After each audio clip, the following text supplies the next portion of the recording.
Welcome to 24 Hour Sports. Don't forget to like, comment, and subscribe. We just hit 1,000 subscribers, and this is a very special video.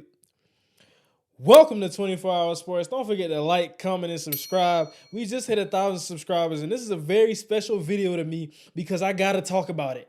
The Sacramento Kings have saved my love for the game of basketball. They did it. I'm convinced. I'm a believer. Whatever you want to say, any acronym, anything you can use to describe love, that's what I have for the Sacramento Kings. I just like the way they play basketball. Mike Brown has done an amazing job for this basketball team, turning them around, and Sacramento is something to be happy about. We couldn't say this for a couple of years, but now we back, a place we haven't been in over a decade, the NBA playoffs. It's looking all too sweet. It's looking like we're going to make it there. Let me break down why I love this team. Let me talk about it. We got to get to the X's and O's, talk about some stats. So first thing, De'Aaron Fox, Kevin Huerter, Harrison Barnes, Keegan Murray, Domantas Sabonis. We coming out with that 5. First off, De'Aaron Fox has taken extreme strides in his game. He looks different this year. Watching him, he's already quick. That's his motto. That was his MO coming into the NBA. Quick, can get to the bucket, good passer. But now he has a jump. De'Aaron Fox has a jump shot.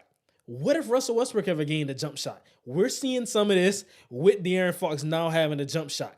I mean, he just pulls up from mid-range, just effortless, pulls up from 3. Not really a big three-point shooter, even still, but that mid-range is his game. We talk about pick and roll. We talk about fast break. We talk about isolation. He just does it. And in these past few games, we talk about Clippers, Pelicans, anybody they've played in these past few games, he's getting it done. Been averaging 30. His streak stopped last game, but let's talk about last night versus the Pelicans because they didn't have De'Aaron Fox, and they still won. Against the Pelicans, no Zion, but they still got it done, and I still saw good basketball. Kevin Huerter, Domantas Sabonis is you really lose words when you find yourself trying to talk about Domantas Sabonis. Nearly averaging a triple-double, doing it all for that team. He gets the rebound, he comes down the court like he's the point guard because he is the point guard. He's dangerous. Any rebounds and he can score for himself. That's the biggest thing. So that takes some of the pressure. As soon as you're trying to overplay a passing lane, he's going to take that post hook. He's going to cut. As soon as you try to pay too much attention to his facilitating in the game, also has a solid mid-range shot. He can score. He can rebound. My questions are about him defensively, but I'm going to get into that later into the video. Kevin Huerter. I don't know what Kevin Huerter has done, but he's turning to Klay Thompson post All-Star break. Shooting the ball. He's taking people on ISOs. ISOs. At the three-point line, he's dribbling the ball. He's getting active. He's doing it all. Kevin Huerter has always been a shooter, but at this rate, he's dangerous. And I see exactly why the Hawks couldn't keep him. I see why he got paid. This is what you're getting. An elite shooter, a scorer. Not a great defender, but he can get it done. He's not really an exact liability. Let's talk about, Harrison Barnes. He's just a plug and play. 3-and-D, still playing good defense, still scoring, still shooting the ball. And Keegan Murray, the rookie. A great foundation when you talk about what you have for this team. When I look at the foundation, I think De'Aaron, Sabonis, and Keegan. Keegan shooting the ball, doing all the little things, and that's really what it is because you're not the star like you were in college. You're coming into this team. We're ready to play. We're ready to go right now, and you're a rookie, so it's going to be a little different for you.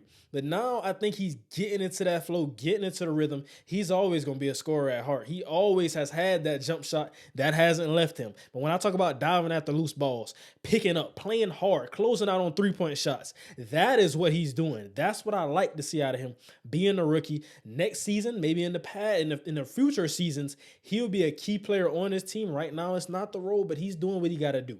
Let's talk about the bench. Malik Monk. Is Malik Monk getting serious 6-man of the year consideration? He should. We talk about Norman Powell, Russell Westbrook. Now they're on the same team. So I look at who's coming off the bench, who's getting buckets, who's playing ball. Malik Monk. You bring in Malik Monk and Davion Mitchell as well. Not the 6-man caliber player just yet, but he's doing great things off the bench. And let's talk about it. We bring in Davion Mitchell. We bring in Malik Monk. We come off the bench. Now we're not losing a step. Davion Mitchell, he's a defender. De'Aaron Fox can defend as well, but Davion Mitchell, he's a dog. They nicknaming him, giving him names for playing defense. That's his calling card. He's become a better facilitator this season, better shooter. But I just think him and Monk, That can be a start. That can really, on a lot of teams we look at in the NBA, Davion Mitchell and Malik Monk, that's an adequate starting backcourt. So we come out the bench with that. And we got Terrence Davis. And we got Trey Lyles, who can also be a starting player. And we got Metu, who's been stepping up as of late. We got it all. We got it all. And I'm going to name off some offensive stats real quick. 6-1 post All-Star break. Second best record in the NBA. First in scoring pre and post All-Star break. 55 field goal percentage. First in the NBA. First in field goals made. First in assists. First in this. First in that. They're first. If we talk about offensive stats, they clear the rest of the NBA. And when we talk about defense, it's kind of just as bad as the offensive stats are good, but that's what I'm going to get to close out the video. Overall, I have them as my second best team. They're scary, a tough out when we talk about who's in the West. Denver Nuggets, I like them. And I like the Phoenix Suns. They're looking dangerous. They really put something on the Mavericks. But the interesting thing about that is who's going to last the longest. That's what I really looked into consideration. When I'm looking at these team stats, I'm looking at games played. KD can miss a game. KD can miss 2 to 3 games. Devin Booker can miss a game. Chris Paul can miss a game. Devin Ayton can just say, I don't want to play tonight.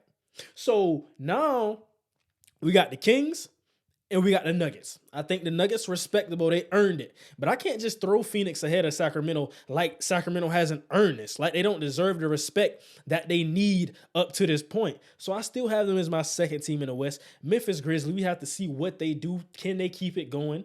And I mean the Dallas Mavericks. I don't know.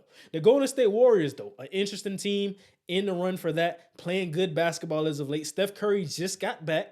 Looking solid. He's going to continue to get better and better as he gets back into the flow of the game. But the Sacramento Kings, they're going to outscore you. If you can't score points, you don't want to see this team in the playoffs. Talk about defense. It's kind of rough. All right, it's kind of rough on defense. We're just going to have to outscore you. But one thing I can say, something interesting that I saw, when they play these elite level teams, like the Clippers, like the Warriors, they lock in. Okay. 170 to 170. We understand that game. I understand that game. And that's an outlier. That's an abnormal game. I'm not going to say the Sacramento Kings just going to give up 180 points every night out. I'm not going to say that. But what I can say is, outside of that, their next game against the Clippers, their very next matchup, locked in defensively, made the Clippers struggle, made them turn the ball over. That's really why they won the game. Clippers also struggled from the free throw line in that game. But, I mean, the Sacramento Kings, you have a new believer. I'm a believer. You're my favorite team. I'm riding with the Sacramento Kings to the end of the season. Like the Clippers, going to keep up with them in Westbrook. But the Sacramento Kings are scary. They're devastating. They're dangerous. Every word you want to use. They got it. We out.